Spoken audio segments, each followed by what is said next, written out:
Assalamualaikum Syekh. Waalaikumsalam. Ini sudah berapa kali Anda datang ke Indonesia? هذه الزيارة لأي مرة؟ هذه الزيارة هي الزيارة الرابعة عشرة، وأول زيارة لي كانت سنة 1996. Ini kunjungan yang ke-14. Bagaimana reaksi Anda ketika sudah bertemu dengan para napi teroris di Indonesia? ماذا انطباعاتكم بعد لقاء مع هؤلاء المعتقلين؟ انطباعي أن أكثرهم عنده حب للإسلام، Mereka sebenarnya sangat mencintai agama Islam. وقد يكون عند بعضهم طيبة قلب، Ada yang baik hatinya, لكنهم لم يعرفوا الإسلام الصحيح، tapi pemahaman mereka yang harus diluruskan. ولم يفقهوا أحكام الجهاد الصحيحة. Mereka belum memahami hukum jihad yang benar. لذلك أسلوب التحاور معهم سيكون إن شاء الله نافعا وناجحا. Maka jalan dialog ini insya Allah akan berguna. Oke, Syekh, ulasan apa yang dibahas dengan para napi teroris ini yang Syekh anggap ini tidak sesuai dengan makna jihad yang sesungguhnya? ما هي أهم النقاط الذي ألقيتم أمامهم في شأن الجهاد؟ أنا كنت أسأل 3 أسئلة، وهي أسئلة مهمة لو تأملوها جيدا لاتضحت الصورة تماما. Ada 3 pertanyaan penting yang diajukan kepada mereka. السؤال الأول كنت أقول: هل جاهد الرسول عليه الصلاة والسلام أو قاتل أحدا في فترة العهد المكي؟ Pertanyaan pertama, apakah Rasul Shallallahu Alaihi Wasallam pernah melakukan kekerasan ataupun jihad pada masa Mekah? Oke.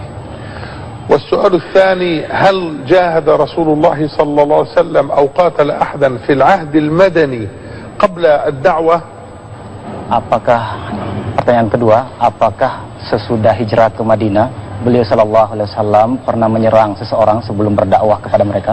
والسؤال الثالث: في كلتا الفترتين المكية والمدنية هل غدر رسول الله صلى الله عليه وسلم أحدا ما لم يكن ثمة التحام وحرب مباشر؟ Yang ketiga, apakah Nabi Shallallahu Alaihi Wasallam dalam 2 periode tersebut pernah melakukan aksi penipuan atau tipu muslihat dalam menyerang? فالأجوبة على هذه الأسئلة الثلاثة تبين الموقف الشرعي من الجهاد الصحيح. Penjelasan atas 3 pertanyaan ini adalah jawaban yang pas dan benar yang membahas tentang masalah jihad. ففي الفترة المكية لم يكن ثمة جهاد ولا قتال. Pada masa Mekah tidak ada jihad dan perang. والسبب في ذلك أن رسول الله عليه الصلاة والسلام والصحابة كانوا مستضعفين. Karena kondisi pada saat itu masih sangat lemah. ولم يكن عندهم القوة. Tidak ada kekuatan. وواقع المسلمين اليوم حتى للأسف في كثير من دولهم أنهم مستضعفون.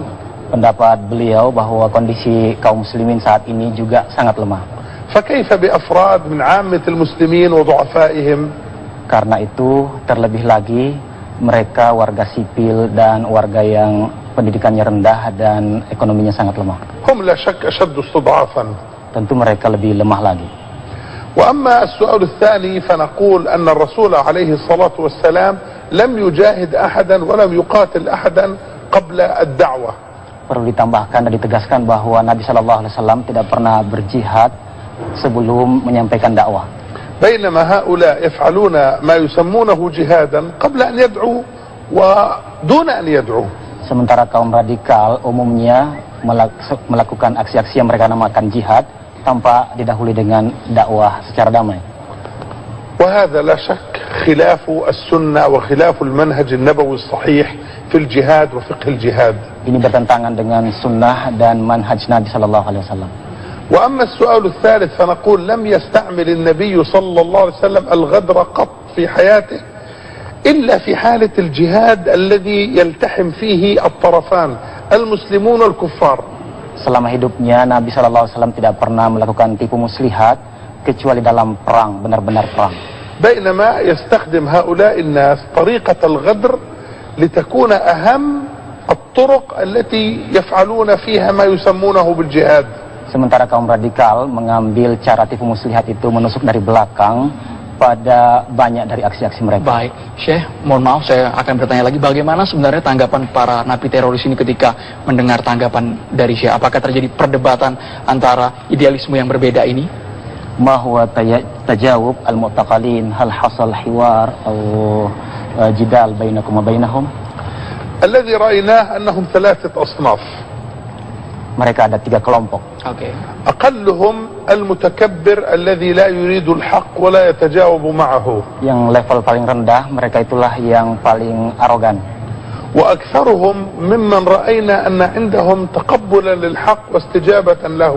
Tetapi mayoritasnya dapat menerima apa yang disampaikan oleh Syekh. والفئة الثالثة دون هذه ودون تلك أكثر من الأولى وأقل من الثانية، وهي فئة المتذبذب غير الواضح الذي كأنه يخاف ولا يبدي رأيا. Ada lagi kelompok yang ragu-ragu dan terlihat khawatir. Khawatir karena apa? Limadha yaklakun masalan atau yakhafun. لا شك ولا ريب أن الذي ليس عنده العلم الشرعي يبقى متعلقا بزعيمه ورئيسه فلا يأخذ موقفا لأنه دون أهلية اتخاذ الموقف. Karena dia tidak punya keahlian dan dia sangat bergantung kepada apa kata pimpinannya. Saya langsung ke Syekh Ali, sebenarnya bagaimana reaksi yang diterima oleh para napi? Apakah ada kemauan untuk berubah dan juga penyesalan? Kaifa kana radd fi'al al-mu'taqalin? Hal hum sayataghayyarun fi ra'yikum? أما التغير فلا يعلم به إلا الله سبحانه وتعالى. Kalaupun ada perubahan, yang mengetahuinya adalah Allah Subhanahu wa taala. ولكن شعرنا من الأكثرية كما قلت التجاوب وتقبل الحق. Tetapi kami dapat merasakan bahwa mayoritas mereka dapat menerima kebenaran. وكثير منهم ناقش وأعطى وجهة نظره ونحن رددنا عليه. Banyak dari mereka yang memberikan pendapat, berdiskusi, dan beliau telah memberikan jawaban-jawaban. حتى حصل ذلك في بعض المسائل أكثر من مرة أخذا وردا. Bahkan terjadi diskusi yang lumayan panjang dan alot. ومع ذلك كان الجواب الأخير لنا والحمد لله. Tetapi kebanyakannya alhamdulillah beliau yang kesimpulannya diterima. ولم يرد ولم يتكلم بعدها بأي كلمة. Dan ketika kesimpulan itu dikemukakan, maka mereka umumnya terdiam. ولكن يعني مجرد جلسة ساعتين أو 3 ساعات مع واحد أو مع مجموعة لا تكفي، لابد من المواصلة ولا بد من الاستمرار يعني بين فترة وأخرى. Beliau mengatakan bahwa pertemuan selama 2-3 jam itu pasti tidak cukup dan diperlukan pertemuan-pertemuan yang lebih ke depan. Baik, saya mau ke Syekh Ali. Saat ini ada sejumlah kelompok muda yang bertransformasi jadi kelompok teroris. Menurut Syekh, apa yang menjadi, khususnya di Indonesia, kelompok-kelompok ini bisa tumbuh subur? Hunak majmu'at yatahawwalun ila i'tinaq mithli hadhihi al-mafhum ar-radikali. Fama ra'yukum fi hadha wa ma huwa al-hal? الحل أن نجتهد على الوقاية قبل أن ندخل في باب العلاج. Memang benar bahwa kita harus berusaha memberikan pencegahan, terapi-terapi pencegahan sebelum melakukan aksi-aksi. لأن الشعب الأندونيسي بشكل عام شعب طيب. Karena pada umumnya watak warga negara Indonesia adalah sangat baik. ويحب الدين. Mereka sangat mencintai agama Islam. وهؤلاء الإرهابيون يستغلون هاتين الخصلتين. Mereka, para teroris itu mengeksploitasi sifat bangsa Indonesia itu. ويقنعونهم بالأسلوب العاطفي الذي ليس فيه لا دليل ولا حجة. Mereka berusaha meyakinkan warga bahwa paham yang mereka bawa itu adalah paham yang benar. لذلك يتأثرون منهم لأن الخطاب ليس خطابا علميا والخطاب عاطفي ولا يجدون البديل العلمي الذي يبين لهم فساد ذلك الخطاب العاطفي. Cara yang digunakan umumnya mereka adalah cara yang menyentuh emosi, bukan cara-cara yang ilmiah. Oke, Syekh Ali tadi juga menyebutkan ada terapi pencegahan khusus di negara Asia termasuk Indonesia. Seperti apa terapi pencegahan konkretnya? Ma hiya al-muhawalat lil-ilaj ya Maulana?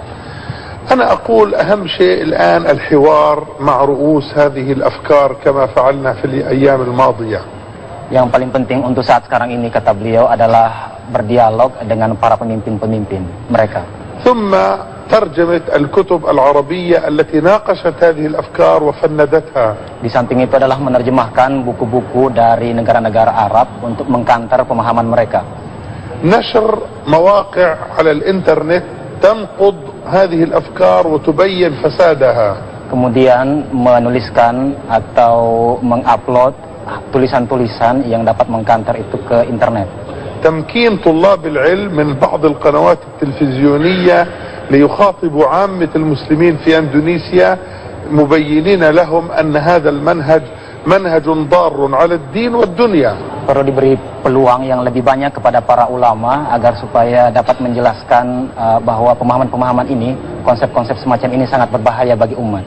وأن ما يفعله هؤلاء ليس من الجهاد في شيء. Dan bahwa aksi-aksi mereka itu bukan jihad sama sekali. Baik Syekh Ali, ada anggapan seperti ini Syekh. Sejumlah pihak menilai bahwa aksi terorisme ini bisa dikaitkan dengan istilah Salafi jihadi. Apakah itu berkaitan? Ini pemahaman juga untuk masyarakat kita Syekh Ali. Mafhum salafiyah ya Maulana. السلفية هي فهم للإسلام كما فهمه السلف الصالح رضي الله عنهم. Salafiyah artinya pemahaman sebagaimana yang dipahami oleh salafus saleh. ليست هي حزبا ولا حركة ولا تنظيما. Salafiyah bukan partai, bukan organisasi. إنما هي دعوة تربط الناس بالعلم والعلماء. Salafiyah adalah ajakan dakwah yang mengaitkan antara kaum muslimin dengan para ulama. ومبنية على تقرير أصول الأمن والأمان والإيمان. Yang dasar-dasarnya sangat memperhatikan keamanan dan ketentraman. وعلى تعليم الناس الفقه الإسلامي الصحيح. Dasarnya juga adalah bagaimana mengajarkan pemahaman yang benar kepada sesama manusia. لا يتعصبون لإمام من الأئمة الأربعة أبو حنيفة ومالك والشافعي وأحمد، وإنما يحترمونهم جميعا ويأخذون من فقههم جميعا.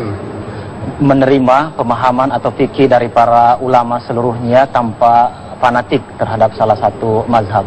أما ما يفعله البعض ويصورونه من أن التكفير أو الجهاد بهذه الطريقة والتي لا أسميها جهادا هو تابع للفكر السلفي، فهذا عين الباطل والافتراء. Aksi-aksi atas nama jihad dan atas nama salafiyah, yaitu aksi-aksi kekerasan, ini sama sekali bukan salafiyah. Jadi sangat bertolak belakang seperti itu. Baik, hunaka aks yani yuakis makna salafiyah. طبعا هذا لا شك أنه مناقض لمعنى السلفية، لأن السلفية مبنية على الأمن والأمان والإيمان، وهؤلاء يناقضون هذه الأمور. Benar bahwa aksi-aksi kekerasan itu sangat bertentangan dengan salafiyah, karena salafiyah berdasarkan keimanan dan keamanan. Baik Syekh Ali, mohon maaf karena durasi kita terbatas. Pesan damai untuk Indonesia agar terhindar dari aksi terorisme seperti apa Syekh Ali? Mahwa nasihatikum lisya'bil Indonesi min ajlis salam. نصيحتي للشعب الإندونيسي من أجل السلام أن يعرف أن الإسلام الحق بريء من هذه الأفكار التي تبنى على التقتيل والتفجير والتدمير والغدر، وأن هذا ليس من الجهاد في شيء. Bahwa aksi-aksi kekerasan dan peledakan ini bukan atau sama sekali jauh dari ajaran agama Islam yang benar. وأن المسلم بقدر ما يتفقه في دينه الفقه الصحيح بقدر ما يعلم أن هؤلاء ليسوا على الحق. Semakin seseorang muslim itu mendalami agama, semakin juga dapat memahami bahwa paham-paham radikal seperti itu sangat jauh dari kebenaran. لكن هذا يحتاج إلى جهود كبيرة وكبيرة جدا لتعليم الناس الفقه الإسلامي الصحيح الذي يعرفون من خلاله أن هذه الأفعال تخالف الإسلام وتخالف الدين وتخالف الدنيا. Dan ini memerlukan usaha yang keras, serius untuk meluruskan pemahaman-pemahaman yang ada.